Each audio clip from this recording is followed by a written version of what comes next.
What are some of the key attributes of God? That is the question we're going to answer in this episode of Thinking Christianly.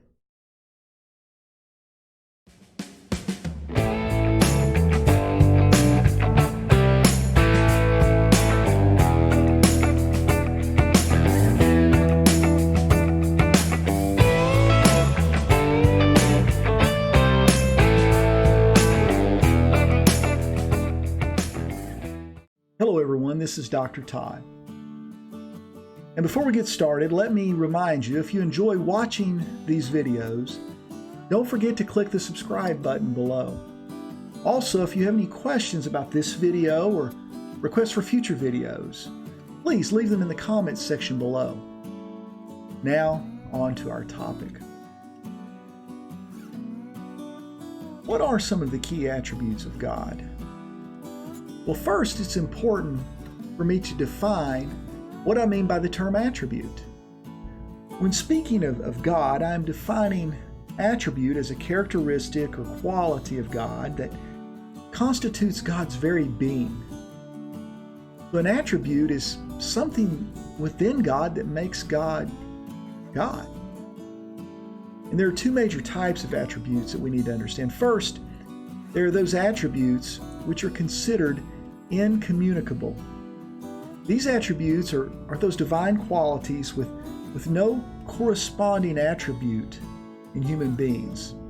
Something like infinity or perfection comes to mind. Second, there are those attributes which are considered communicable.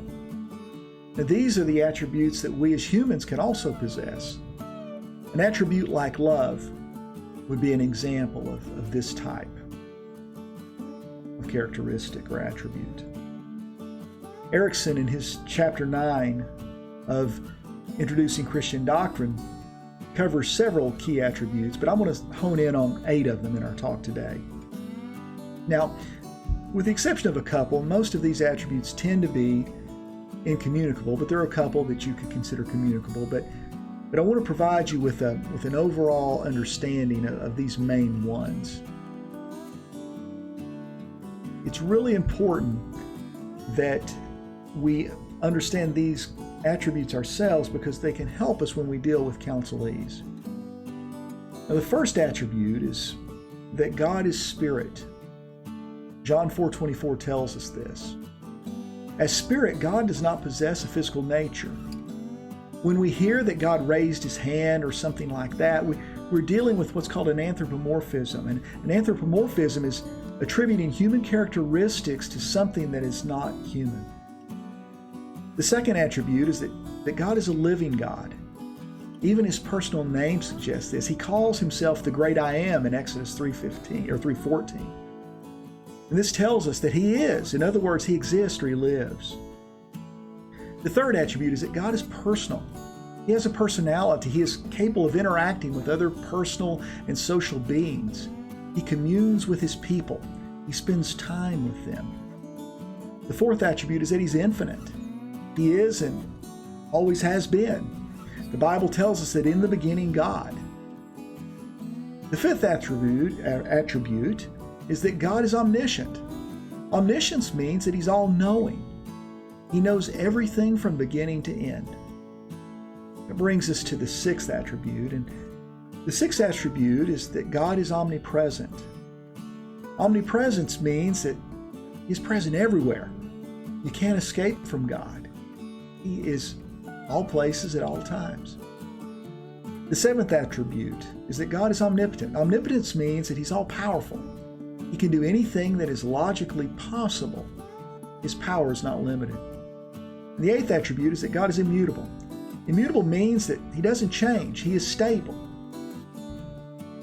You know, this fact can be a great source of comfort for those that feel overwhelmed by life's circumstances. So we see that God is a lot of things. Why are these attributes important in our work with counselees? They're important because those who come to us for help often have a distorted view of God. the God who is there. In many cases, we develop our experience of God through the reflections of Him that we receive from our fellow image bearers who took care of us when we were young. So if our caregiver was cold and distant, well, our experience of God will tend to be cold and distant as well. What we're wanting to do is to listen carefully to our counselees. And as we do this, we want to get a feel of their perception of God. We want to see where they are misguided in understanding the attributes of God. And we want to introduce them to the real God, the God who is there, the great I Am. In most instances, we don't need to persuade our counselees about the attributes of God. Instead, we need to introduce them to those attributes. We need to model those attributes that are communicable, and we need to educate them on those that are incommunicable. When we do this, God uses us to draw by His Holy Spirit these individuals into a deeper communion with Him. Well, I hope that this talk has been helpful. If you have any questions or any ideas for future videos, please leave them in the comments section below. Also, if you want to make sure that you don't miss upcoming episodes, don't forget to subscribe by clicking the button on the bottom of the screen. Until next time, God bless, and we'll talk again soon.